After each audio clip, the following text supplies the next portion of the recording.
You guys ready to chop it up?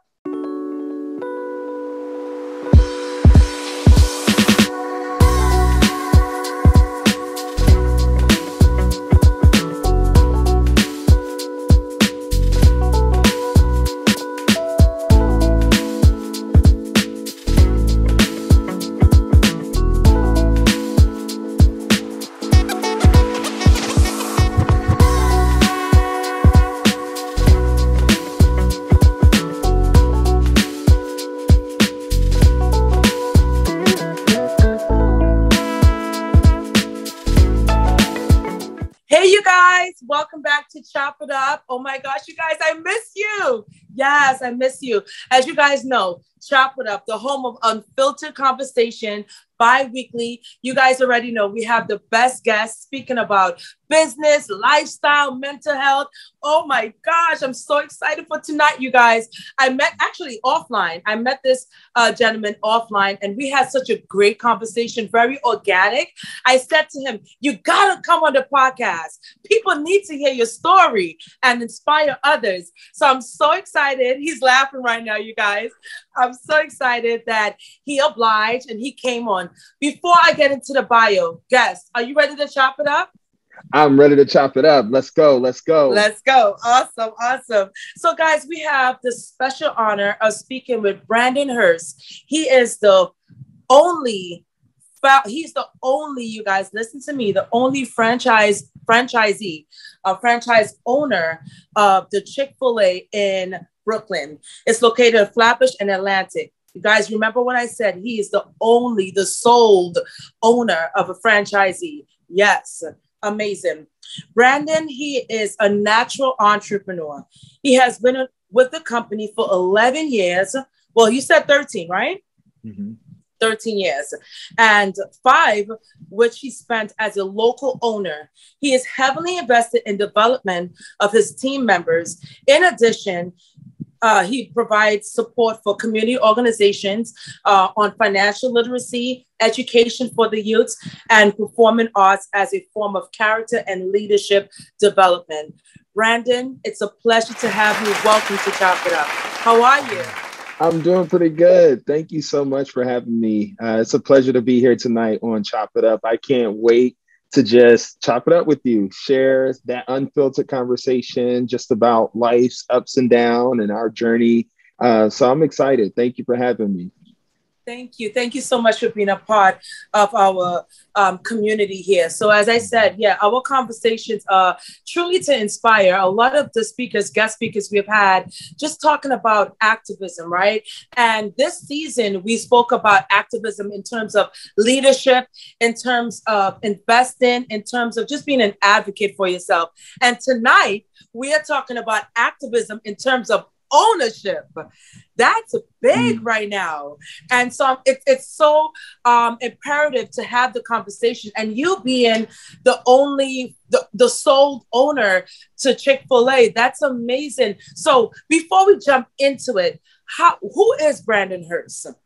Yeah, that's a very good question. And thank you so much. Well, so I'm originally from Atlanta, Georgia, born and raised to a single mother. And Brandon is just, I'm encompassing of so much. And so I would like to say I get my drive from my mom, who at the time that I was born was only given like a couple of years to live. And gratefully, I was fortunate to have her until I turned the age of 12. And so actually, when I was born, they told her that she would only live to see me turn 5. And so I remember walking home one day, first day after band practice, opened the door, and man, the most tragic thing, I saw my mom laying on the floor, on the living room floor, and that just completely flipped my life upside down. She was diagnosed with congestive heart failure at that moment.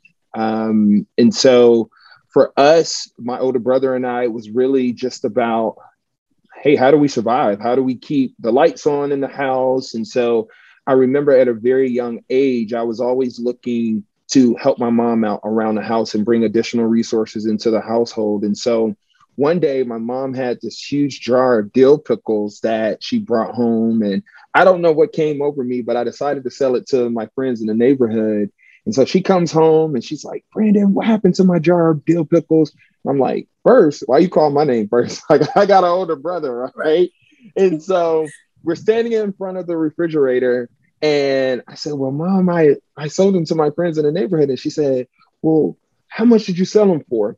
And I said, 50 cents. Next thing I know, she said, wow. She smacked me in the face and was like, as big as those pickles were, you could at least hold them for $1. And so all I remember from that particular day was chasing my friends down the street saying, hey, my mom said you owe me 50 cents more for those pickles. And so that's actually what kind of gave us the idea to become the neighborhood candy lady, or the candy house, if you will. And so from there, curiosity just continued to grow. And I remember I had this hard shell Ninja Turtle lunchbox, and I would grab a handful of candy out on the way to catch the bus and started selling it to friends in school, and just grew that. And so much so, by the time I graduated high school, I had 2 people working for me and was doing over $300 a day in sales. And so kind of hit a rough patch in high school. And all I remember when it came time to go to college, I just wanted to get away. I was always driven, right? So academically smart, wasn't necessarily the sports guy, but performing arts, whether it was drama, music, I could pick up instruments and it just come natural to me. And so get ready to go to college. And here I am, kind of first want to go to college in the family, really didn't have a whole lot of guidance, didn't know what I wanted to do, but I knew that I wanted to go to law school. And so I applied to several different schools. I think it's like 14 different colleges that I applied, and 12 of which were all out of the state of Georgia. And I remember the day before graduation, my grandmother calls me and she says, hey, Brandon, you got a letter from Alabama State University, which is a historically Black college university in Montgomery, Alabama. And so I said, okay, go ahead, Grandma, open it up. So she reads it. She was like, baby, they want to give you a free presidential scholarship. And I'm like, oh, they want to give me a free ride. And mind you, I didn't go on any college tours. I was literally making my decision based on who was going to give me the most money. And so gratefully, I was blessed in that last moment to get a full presidential scholarship to the Alabama State University, which, like I said, which is located in Montgomery, Alabama.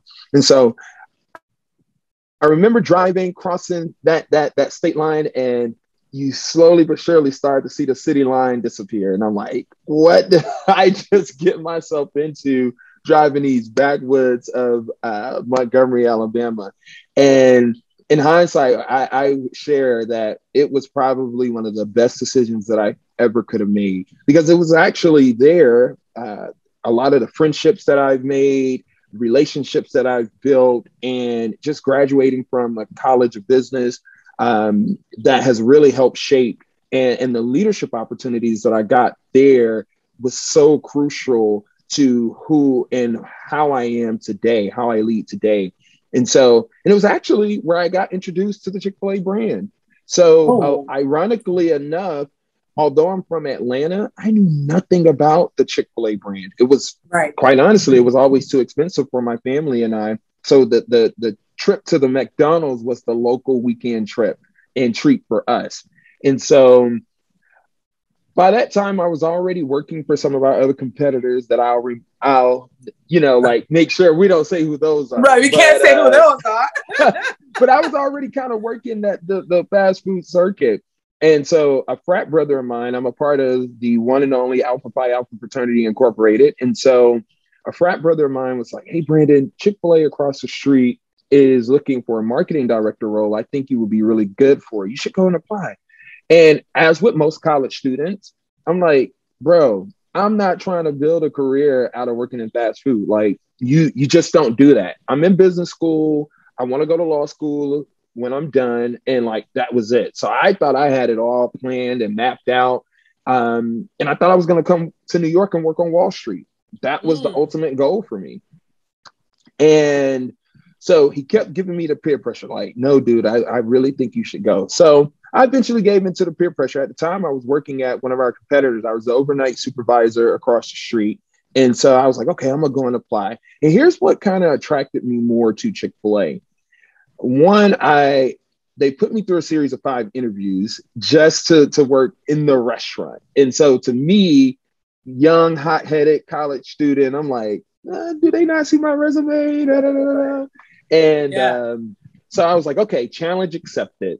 And they looked at my resume. They actually thought I fabricated it. They was like, no, you're too young. You haven't done all of this. And so they called my college band director, and gratefully they was like, no, he's the real deal. Like, you guys should definitely hire him.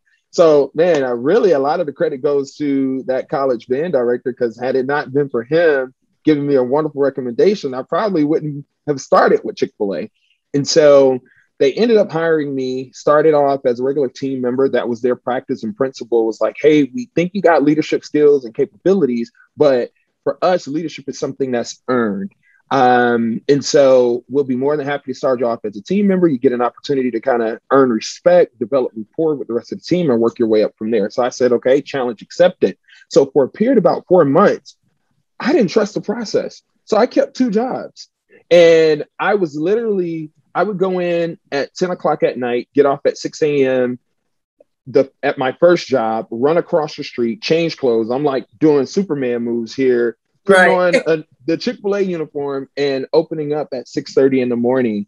And so I did that for about a period of 3 to 4 months. But within that time frame, had quickly fallen in love with the brand, as so many people are.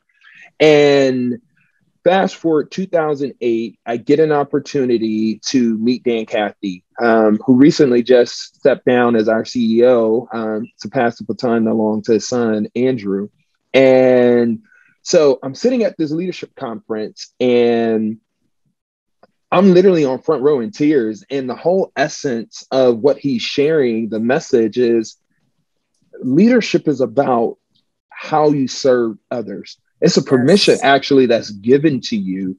And so I go back to my owner operator at the time, and I'm like, yo, tell me more about Chick-fil-A. I'm matriculating through business school. And here's what was so unique about my experience. I would lead production management class in business school and walk into work, and my boss would say, all right, Brandon, today I want you to learn how to do inventory. And I'm like, yo, no way. I just got done learning about that in production management class. And so I had an opportunity to apply what I was learning in the classroom to real world experience. And so, so I came back from that conference filled with so much excitement.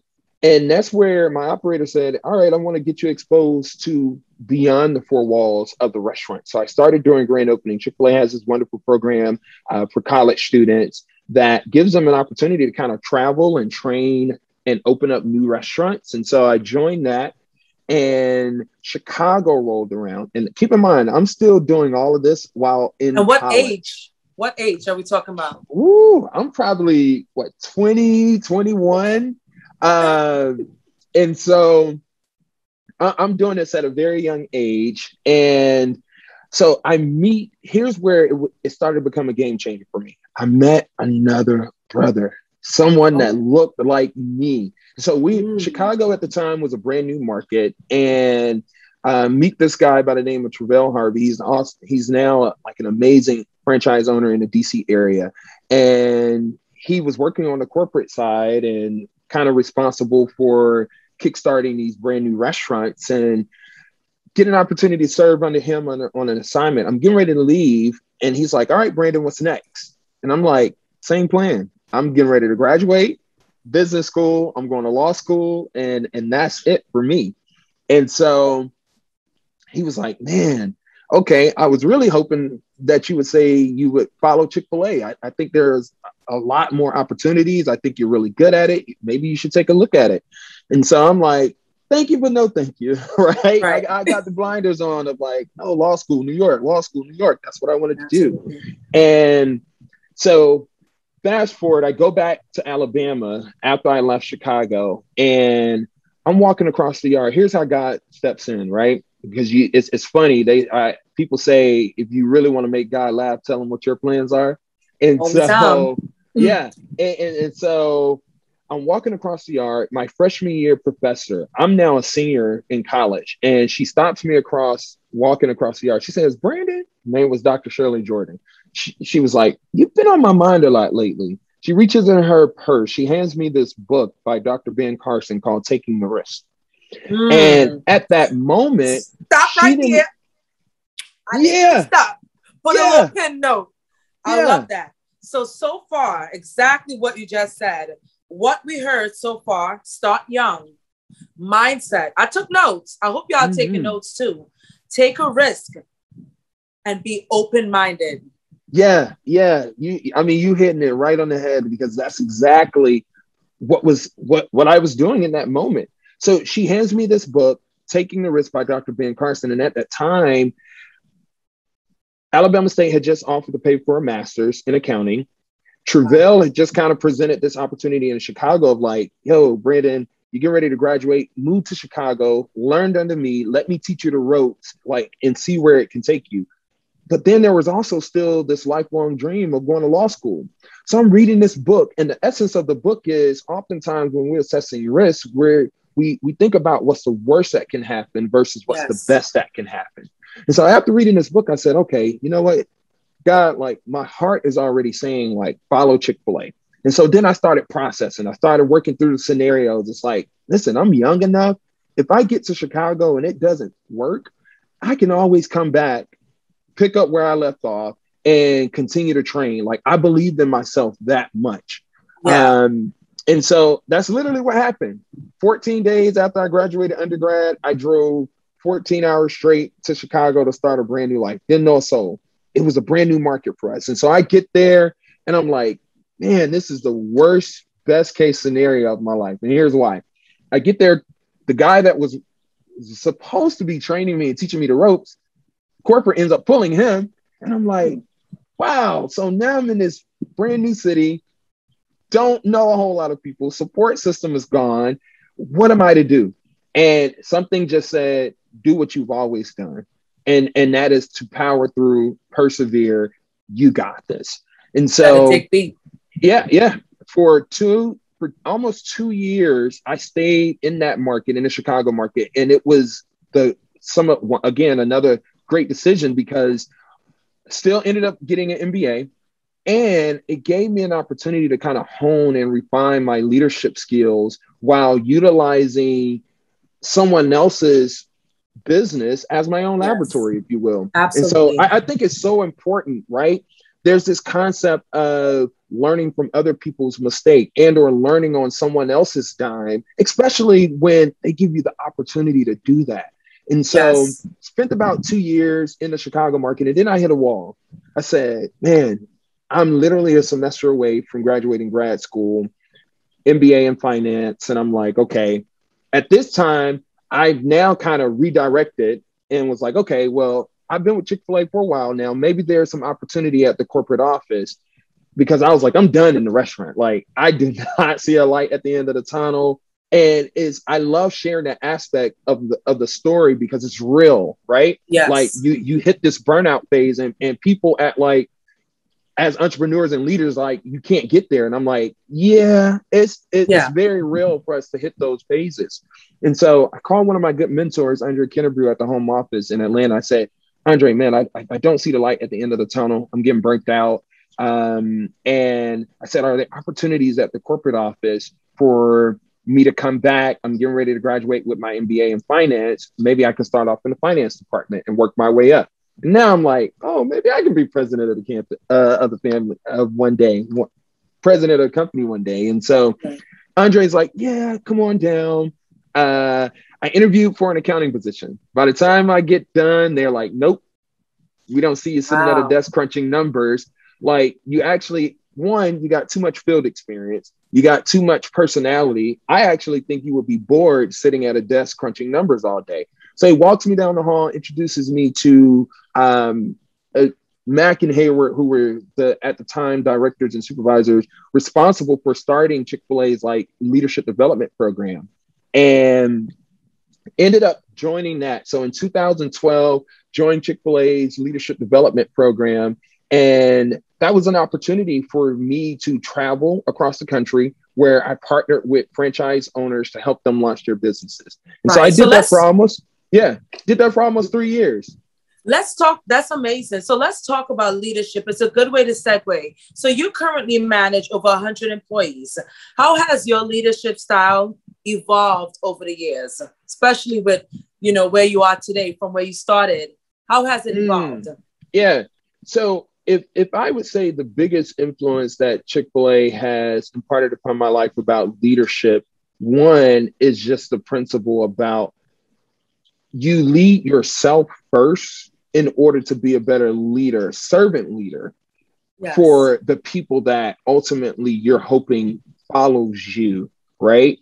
And so there's this concept of the law of the lid, which I'm paraphrasing here, that essentially talks about your team, the people around you are only going to be as good as you allow them to be based on how continuously you grow and improve. So I put it like this. The day that I stopped learning and the day that I stopped growing myself, I could potentially indirectly put a cap and a lid on the other individuals who may want to learn and grow from me. Think about that. That's so applicable in every aspect and walk of life. I look at that from a parent perspective, and dealing with children is, what more can you teach your children if you stop growing and if you stop learning, right? I look at it from my position as the owner operator and the several men and women that work for me in my organization.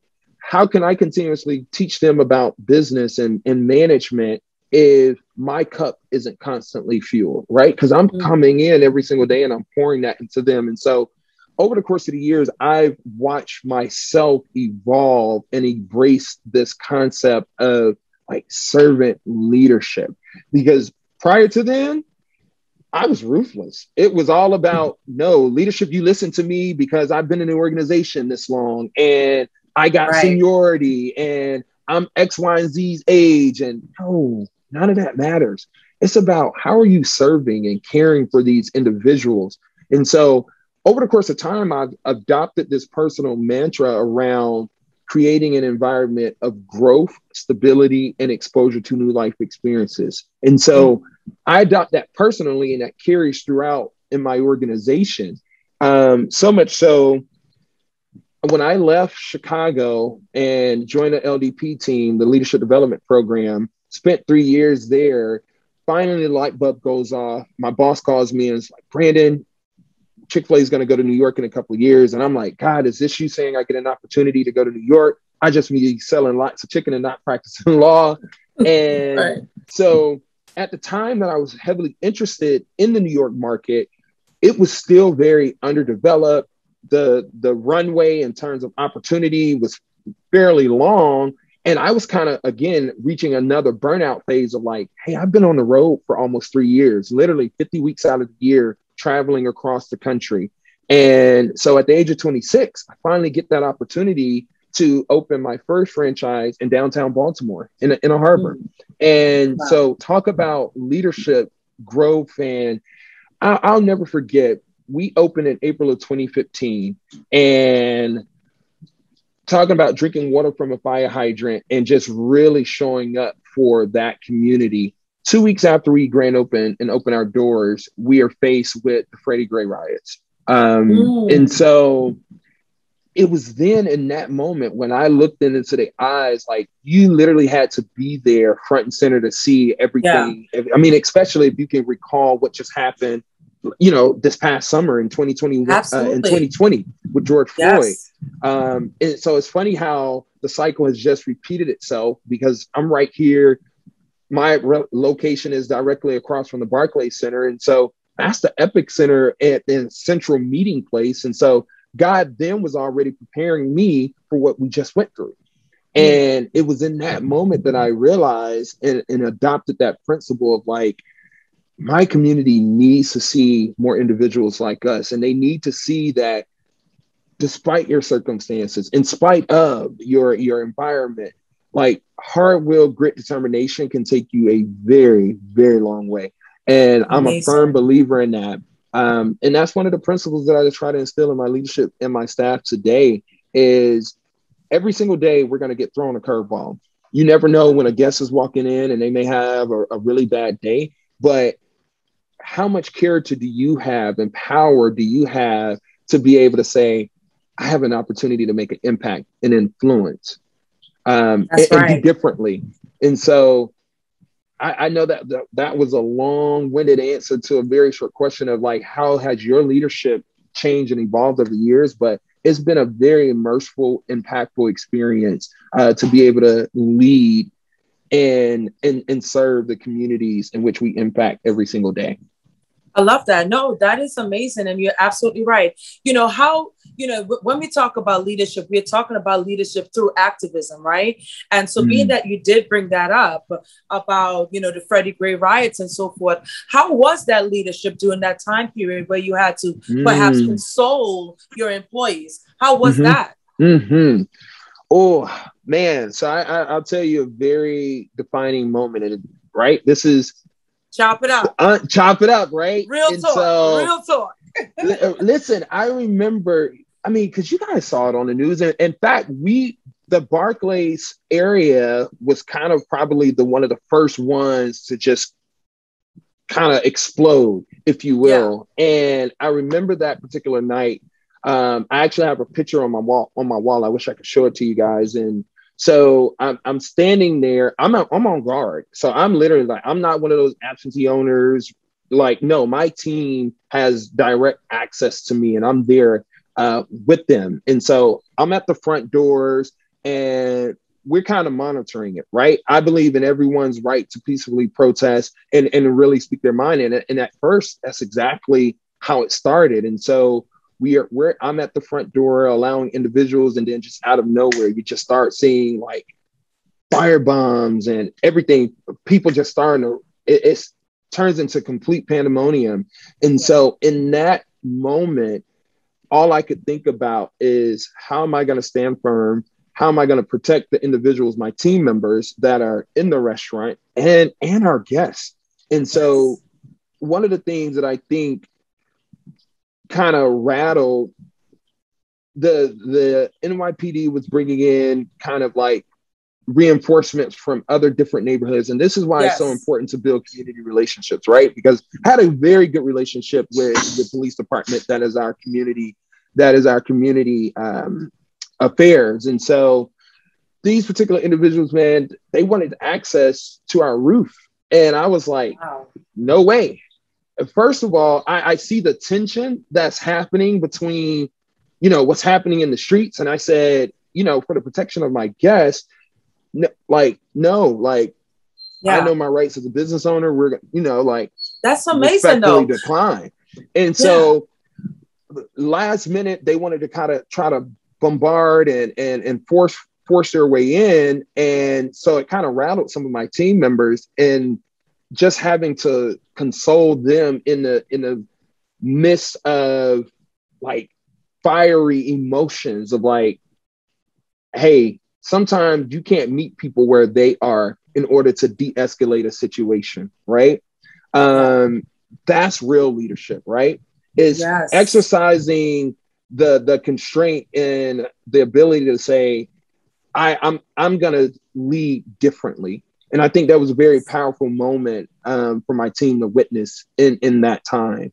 And that is also leadership in activism. Like you were saying that they wanted to access your location so that they can probably cause more harm or amplify the situation. And you actively got involved and you said no. Were you then supported by the umbrella company, your partners and so forth? Were you supported by the organization? Absolutely. It's always, I've never been in a situation where I felt unsupported. And so would you say, oh, sorry. No, go ahead. Would you say that that's key when you're working right now as people are looking for work and getting immaculated back into work culture? Would you say that's key, that we have to look for organizations that share our values? Yeah, I think one of the things that I always tell people, oftentimes they think I'm coming in to interview to get the job, when you really should have the mindset, I'm coming in to interview to understand if this relationship is going to be a good match. If my skill set, my values is going to be a good match in alignment with your organization and your core values. And so I tell people, anytime you're on a job interview, don't walk in just with the mindset of I'm interviewing to get the position. No, you're interviewing to see if this is a benefit altogether. Absolutely. Absolutely. And as you said that, do you have maybe 3 tips that you can share with our listeners if they are in the phase of the employee stage, maybe managers, or even if we have possible franchisee owners? What are your 3 tips, would you say, that they can develop? Yeah, absolutely. So what I would say, 3 tips, if you're looking for any type of leadership management position, particularly within my organization or the quick service. 1, understand your why, right? Spend time understanding what your purpose. My journey will not necessarily be your journey, and nor should you want it to be, right? So you got to spend time being able to articulate what your purpose and what your journey is going to be. The second thing that I would tell you to do is make sure that you are comfortable in articulating what your value is, right? So spend time understanding what you're going to be able to bring to the table and understanding how do you want organizations to support you, right? You have to be able to articulate that. And for those that have super high aspirations of wanting to be an entrepreneur and maybe one day start their restaurant opportunity, what I would say is make sure that you truly understand that you want to own a restaurant. Oftentimes I get people that come in and they're glorified and they think like Chick-fil-A has this halo, and it's like, no, we're not immune from what happens with other industry pressures, government regulations, all of those different things. Know your why, know your purpose, and make sure that you truly want to be a restaurateur, because that's so important. That's amazing. It's funny you said that, Brandon, because last night I was listening to a young lady. She has a very successful PR firm out in LA, and she did a TED Talk. She spoke about entrepreneurship. And I wanted us to talk a little bit about that, because you know what? Entrepreneurship right now in this day and age, it's very saturated, right? A lot of folks want to be self-starters. A lot of folks want to work for themselves, plan their own schedule, right? We know that. So it's ironic that we are having this conversation, because as I was researching a little bit about your background, I like what you said about this. And I'm going to quote, as a kid, I learned anything worth having is worth fighting for. And now as an operator of Brooklyn's first Chick-fil-A restaurant, seeing it come full circle. While growing up, I started selling pickles, as you mentioned earlier, in my neighborhood of East Atlanta to help my family make ends meet. I got tired of the no's, and we can't afford that right now. This motivated me to help my family and dream about all the ways I could assist in providing for them.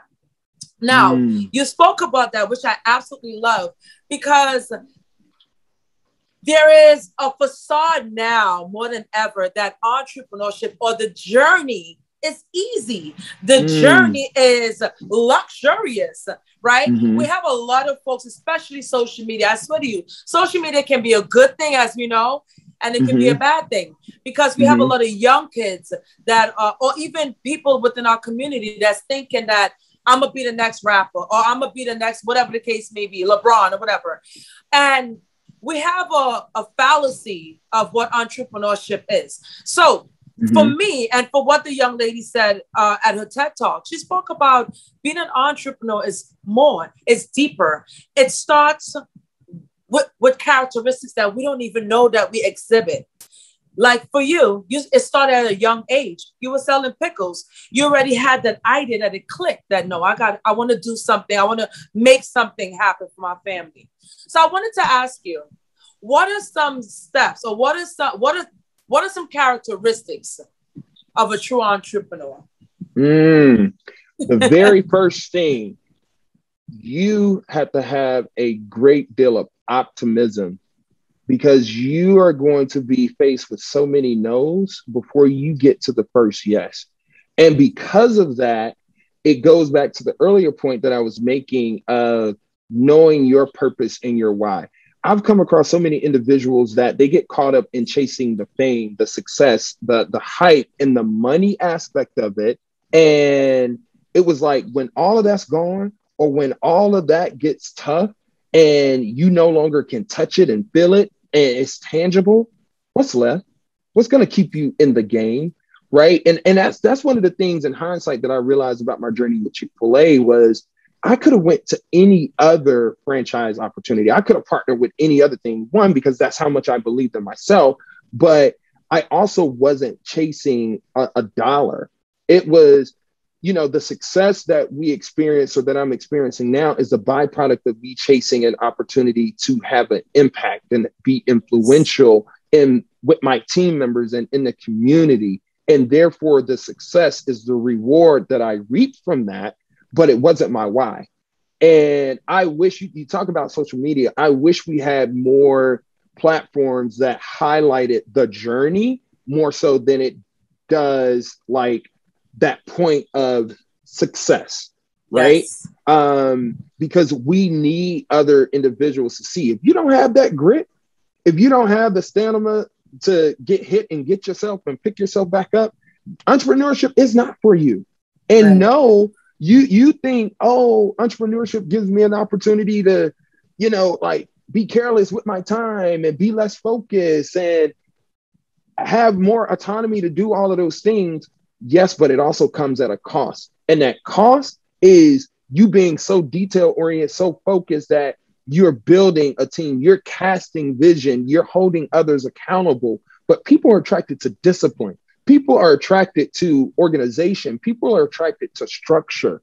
And that's what you need as an entrepreneur. And furthermore, a lot of things that I would say about characteristic in entrepreneurship building is make sure that you have a team around you, right?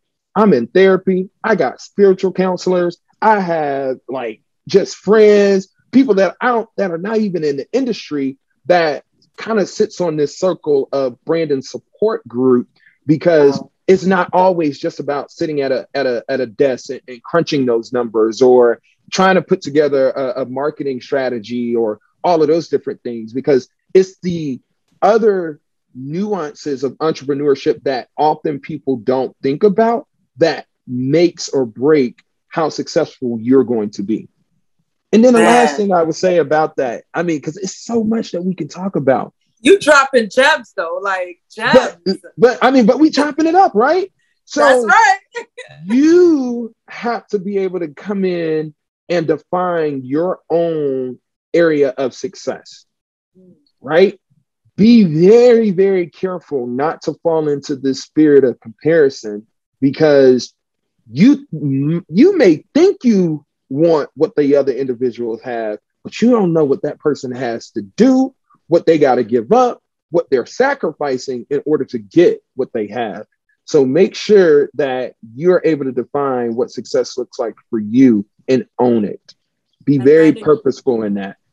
You know what's so crazy? I'm so grateful that we even have this organic conversation, because honestly, and this is full transparency, just last night, as I'm preparing for this conversation, because I like my conversation to flow, I got distracted. And that's the thing about, like you said, social media. I went on this page and one page led to the next page. And I'm looking at this page and I'm like, wow, they killing it. And I was just so mesmerized. And you're right. I started to compare. I'm like, well, why I don't have it? Da, da, da, da, da. And I started, and immediately I had to be like, cut it out. I had to cut it out right now. But it's crazy because like I had to like, it's so insane. But I say that to say, like you said, we got to really stop comparing. But it's hard though. We say it, but we know it's hard, right? It's because it's hard, right?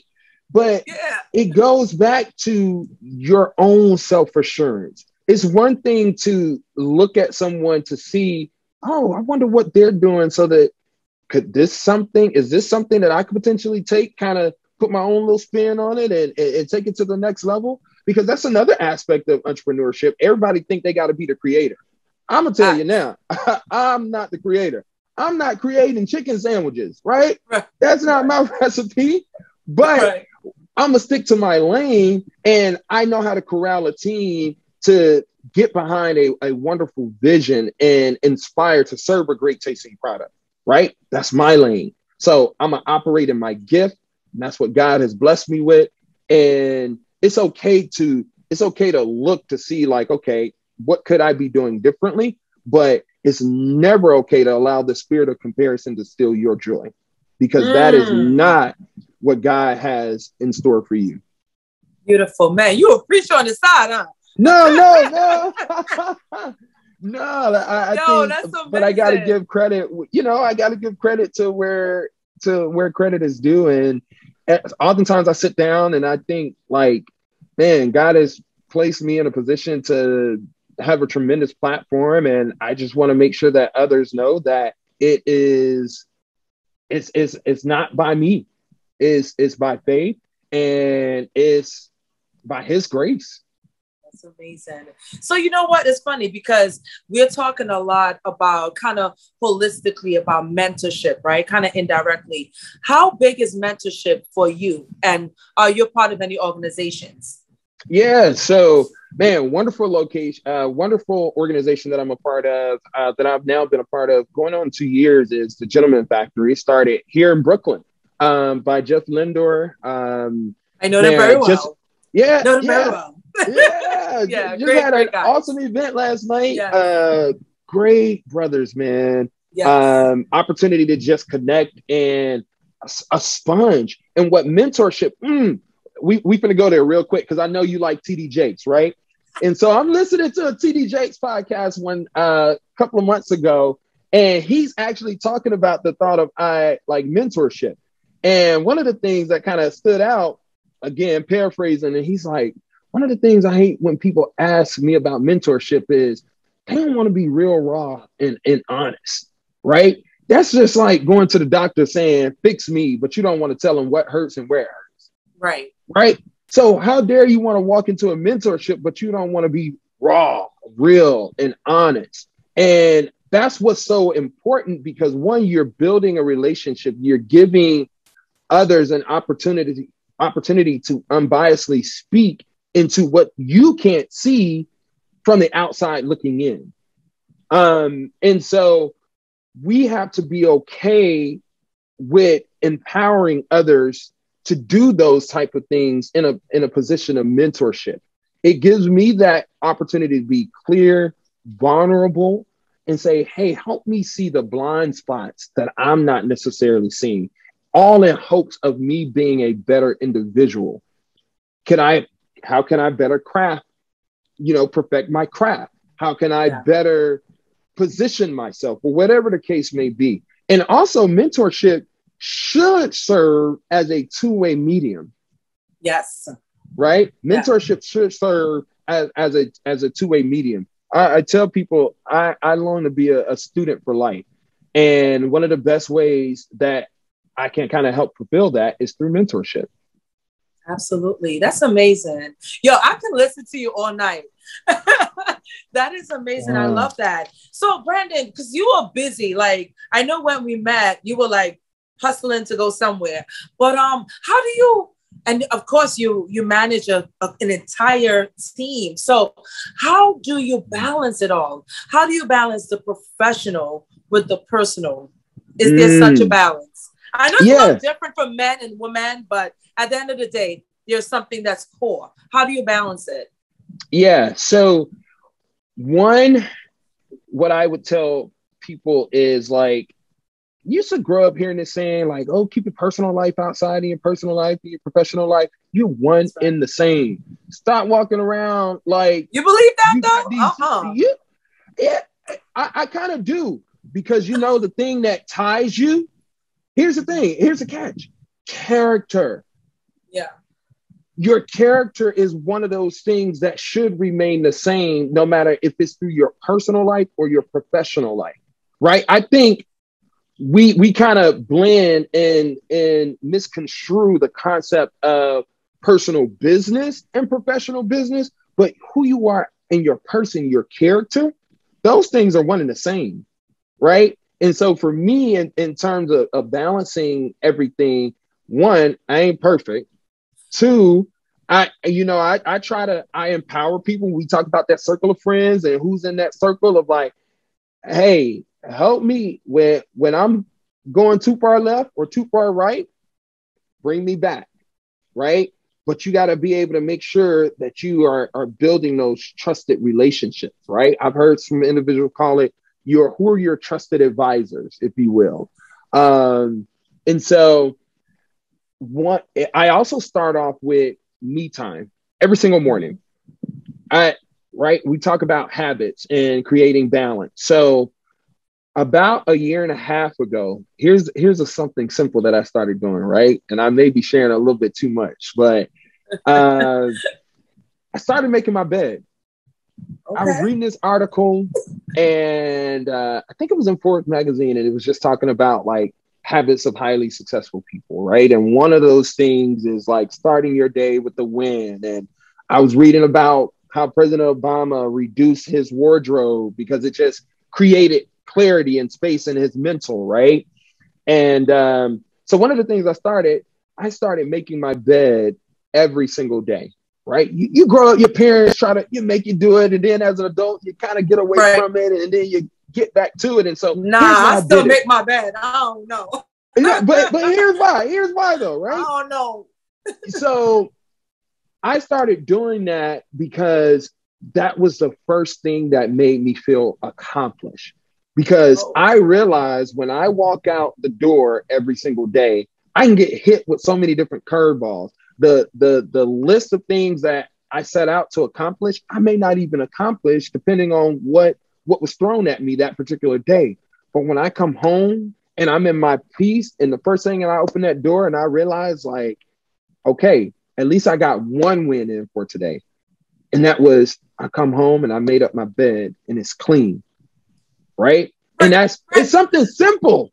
Yeah. It's something simple that gets me going. Because I tell you, when I don't do it, my whole entire day is thrown off. My whole entire day is thrown off. But along with that kind of catapults me into getting my day started as well. Right. And so when I'm talking about I'm doing me, I make sure that I carve out like that 10 minutes of meditation time or just setting myself before I get ready to go out there and say, okay, what is it that I'm going to tackle today? Right. So that's kind of my regimen. I guess we can agree, ladies. If you're listening to me, he's a bachelor. That I am. Yeah. Ladies, I got you. Yeah. Yo, Brandon, listen, I need you to save me some sauce, okay? Because you guys got the best sauce, bomb. And just in case you're looking for an ambassador, she's right here, all right? She's right here. So definitely. But Brandon, listen, it's such a pleasure talking to you. Thank you so much for joining me. Certainly, I really love this podcast. I think what we have is something beautiful. I think it's like you mentioned, how do we show, right, the struggle? How do we show the journey, right? And that's the reason why we decided to develop this podcast and have these conversations. How do we show people that it's not easy, that it's very diverse, and having thought leaders and people with diverse background. So thank you so much for being a part of Chop It Up. We really appreciate you. And as we close off, I wanted to ask you about the money. So let's talk a little bit about the money. You know, what's the cost involved in terms of owning your own franchise? Yeah, so it varies depending on what franchise you decide to buy into. Chick-fil-A is fortunately one of the ones that has a lower kind of like buy-in startup fee. You guys can find more information at chickfil-a.com/the franchisee website page. I've seen as low as $10,000 for some franchise opportunities, all the way as high as $500,000 and above, right? I think you got to figure out which one works best for you and where to start. And then also make sure that you have access to liquidity, right? That's so important. Everyone needs that stash for a rainy day, if you will. And depending on what type of opportunity that you're trying to get into, your rainy stash may need to be a lot bigger than some others. But most importantly, I think when you start to research these opportunities, look for companies that have really good financial stewardship. I think that's so important. Those are the individual companies that you want to get into partnership with, are those that they have results, they have a proven business model, and they are clear and transparent on how they do business. That's so important. Amazing. In layman's term, because we have, diverse, can you hear me, Brandon? Mm-hmm. We have diverse listeners. What is a franchise? So a franchise essentially is an opportunity or a model, a business model in which there's a proprietor. They may have a product, they may have a process, or they may have a system in which they decide to license out. Meaning you as the franchisee, you go to this particular franchisor and say, hey, I would like the rights to either sell your services or be a part of your product or be a part of your business model. And so you don't necessarily own the intellectual or the process behind it, but you are essentially going and temporarily borrowing, right? You're purchasing the rights to utilize that said system, products, or in order to build your own financial foundation or financial gain, if that makes sense. Wow, that's amazing. So, I noticed that a lot of people are into franchising. We have a lot of celebrities. I think Rick Ross, he has a few franchises and so forth. What would you say in terms of Black wealth, building wealth, legacy building? Would you say being a franchisee owner is something good for the Black community, being that, we don't necessarily, like you mentioned, we don't own the intellectual brand? Is that a good option? Yeah, so I would say it's one option, right? And I think it's a good option, but it ultimately boils down to who you are. Oftentimes, some of the advantages of having a franchise is that you're already buying into a built out, proven product and or system versus going to, build brick and mortar. Your runway to build and gain that level of success, however you define it, it could be light years away versus, oh, let me buy into this franchise. They already got a trusted product. They already have a brand. They already have a huge following. I just got to go in and execute, right?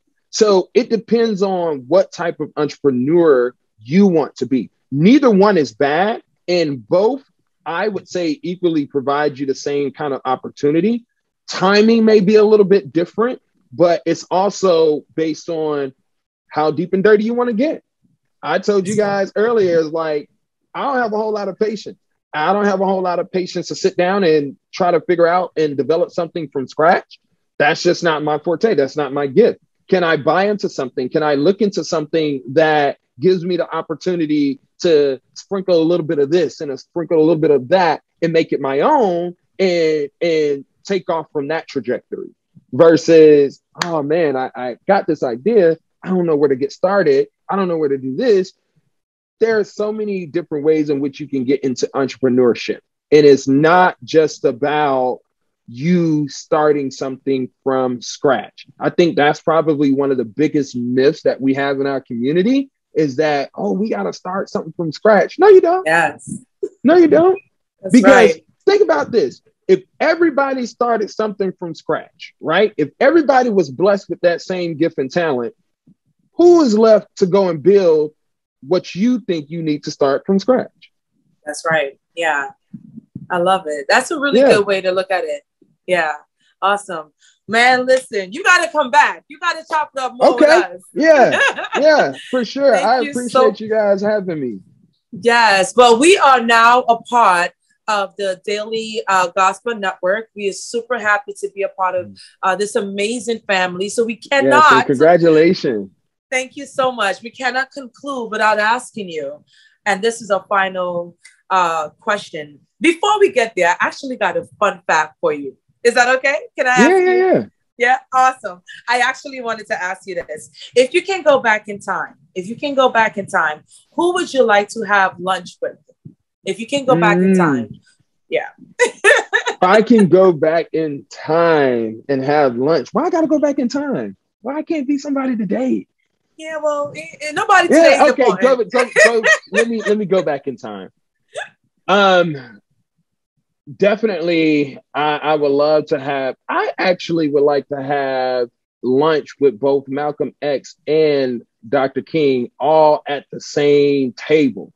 Like, Yes. I'm talking about chowing down on some fat back collard greens and neck bones and mac and cheese, and really just chop it up with those two individuals, those brothers. And man, I think that would be awesome.